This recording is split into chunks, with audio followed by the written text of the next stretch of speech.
आज बताएंगे वृद्धि प्रतिशत, ह्रास या कमी प्रतिशत, बटा या छूट, वैट जो अब जीएसटी के रूप में जाना जाता है, इन सब पर बात करते हैं। आइए विस्तार से समझते हैं।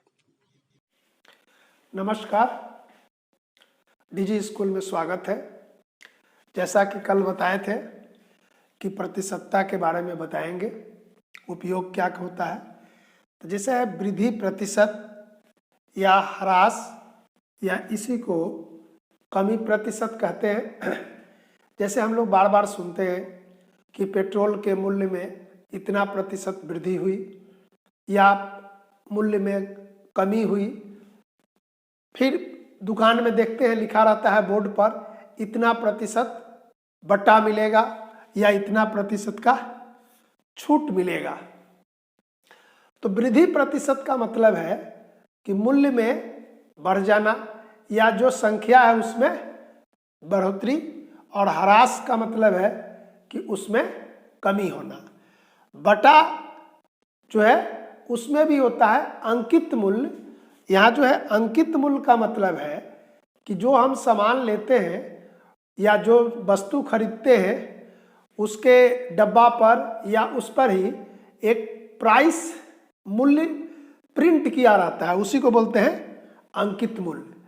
तो जब भी हमको छूट मिलता है उस प्राइस पर ही छूट मिलता है, माने जो मेरा मूल्य है उससे कम हो जाता है। जितना छूट रहेगा हम सवाल में बताएंगे।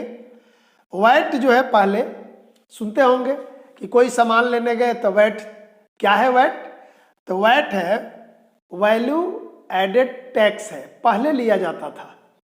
जब हम कोई सामान खरीदते थे तो सामान का दाम और प्लस उसमें टैक्स। और जीएसटी जो है अभी वर्तमान में चल रहा है। आप लोग दुकान पर जाते होंगे तो सुनते होंगे जीएसटी। तो जीएसटी का है गुड्स एंड सर्विस टैक्स। तो इसमें भी क्या होता है कि जो सामान का दाम है उस पर आप दाम बढ़ जाता है, मतलब टैक्स देना पड़ता है। तो यहाँ पर देखिए ये वैट जो पहले था और जीएसटी ये, और ये तीनों में क्या हो रहा है कि वृद्धि हो जा रही है जो है। और इसमें क्या होता है, ये ह्रास में और बटा में कमी होती है।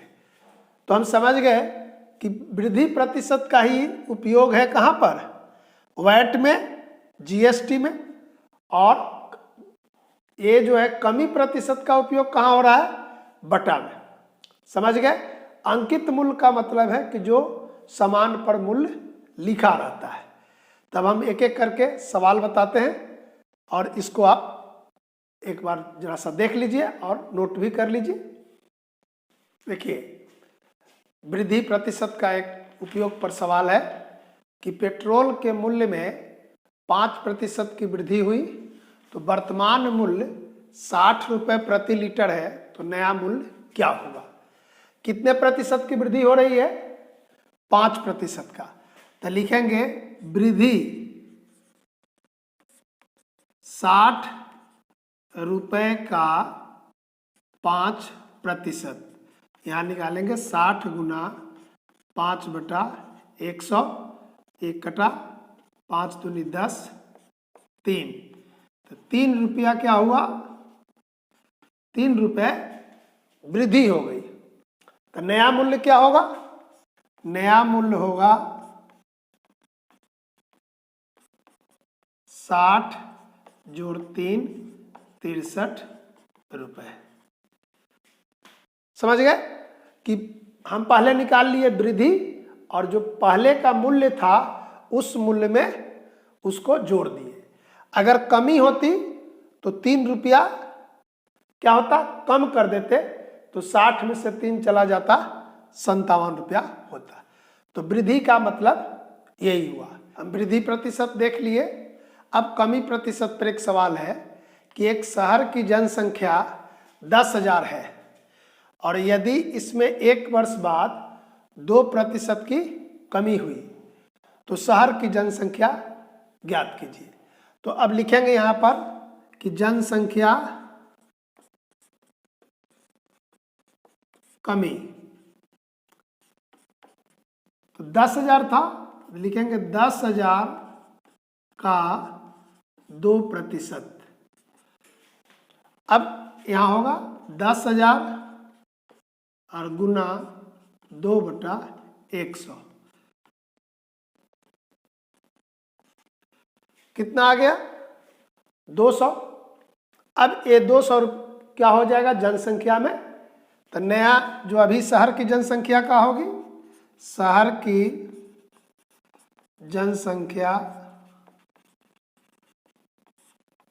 10,000 में से 200 घटा लिए 9,800। देख लीजिए क्या किए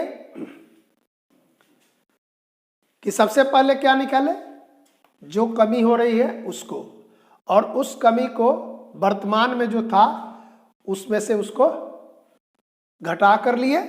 तो ये जो 9800 होगा 9,800, ये 1 वर्ष के बाद का ये संख्या निकल गया। तो वृद्धि में क्या कर रहे थे? वृद्धि निकालकर जोड़ रहे थे। कमी में क्या किए कि उसमें से घटा लिए। देखिए, एक दुकान में टीवी का मूल्य है 4500 रुपये और छूट मिलता है 30%। तो टीवी का मूल्य क्या होगा? तो हम लोग को पहले दुकान के सामने जो प्रिंट मूल्य है उसको देख लेंगे, कितना प्रिंट है 4500। तो छूट कितना मिलेगा? लिख देंगे छूट 4500 रुपये का 30%। ये होगा 4500 गुना 30/100। ये कट गया, हो गया 1350 रुपये। तो अब कितना मूल्य होगा? अब टीवी का मूल्य कितना होगा? 4500 रुपये और उसमें से 1350 घटा लिए, इतना रुपए होगा। तो कितना हो जाएगा? 3150 रुपये। तो छूट के बाद हमको टीवी कितने में मिल रहा है? 3150 रुपये। तो यहाँ पर अभी तक हम लोग क्या देख रहे हैं कि वृद्धि में जोड़ रहे थे और कमी में घटा रहे थे। तो 1350 रुपया छूट मिला। तो बार बार हम लोग देखते हैं दुकान में कि 30% या आधा दाम मिल रहा है। आधा का मतलब हुआ 50%, 25%। तो हम क्या करेंगे कि जो मूल्य होगा उस पर प्रतिशत से गुना करेंगे और जो आएगा उसको वर्तमान जो अंकित मूल्य है उसमें से उसको घटाव कर लेंगे। वही हमको छूट के बाद उस सामान का दाम देना होगा। अब हम बताएंगे कि जीएसटी या वैट देने पर पहले मूल्य बढ़ता था कि घटता था, ये देखेंगे। देखिए, एक चांदी के सिक्के का मूल्य है 350 रुपये और वैट की दर है 12%। तो सिक्का का मूल्य क्या होगा? और दूसरा सवाल है, एक कैंची का मूल्य 40 रुपये और जीएसटी की दर है 5%। तो कैंची का मूल्य क्या होगा? तो देखिए, जो दाम लिखा रहता है, हम दुकानदार से पूछते हैं दाम क्या है, तो 350 रुपये। लेकिन हमको अब मूल्य ज़्यादा देना होगा क्योंकि ये वैट जो है टैक्स है, तो टैक्स हमको मूल्य पर देना पड़ता है। तो ये चांदी के सिक्के का दाम कितना होगा? तो जो पहला सवाल का जब उत्तर लिखेंगे तो लिखेंगे क्या दर है, तो वैट निकालना है। देखिए, वैट होगा 350 रुपये का 12%। ये होगा 350 गुना 12/100। देखिए, यहाँ से कट गया, ये 6 हुआ, 5 और ये 7, 42 रुपये। तो अब कैंची सिक्का का मूल्य कितना होगा वास्तव में? तो सिक्के का मूल्य होगा, सिक्का का मूल्य हो जाएगा 350 रुपये और 42 रुपये जुटकर 392 रुपये। ठीक है, ये पहला का था। अब कैंची का दाम कितना होगा? तो फिर यहां लिखेंगे जीएसटी होगा 40 रुपये का कितना 5%, ये निकलेगा 40 रुपये गुना 5/100। देखिए 1 कटा 20 और 2, तो 2 रुपये मिला। क्या जीएसटी में कितना हो जाएगा 2 रुपये। तो अब कैंची का दाम होगा, कैंची का मूल्य हो गया 40 और जोड़ 2 42 रुपये। तो क्या देख रहे हैं कि ये जीएसटी में दाम बढ़ गया और वैट जो पहले था उसमें भी क्या हो रहा है, दाम बढ़ रहा है। तो इसको ध्यान देंगे कि अंकित मूल्य से इसमें हमको ज़्यादा चुकाना पड़ेगा और बटा और छूट में क्या होता था, कम चुकाना पड़ रहा था। तो और भी हम लोग सवाल प्रतिशत का देखेंगे, जैसे लाभ, हानि, ब्याज, इन सब चीज़ों को कल बताएंगे।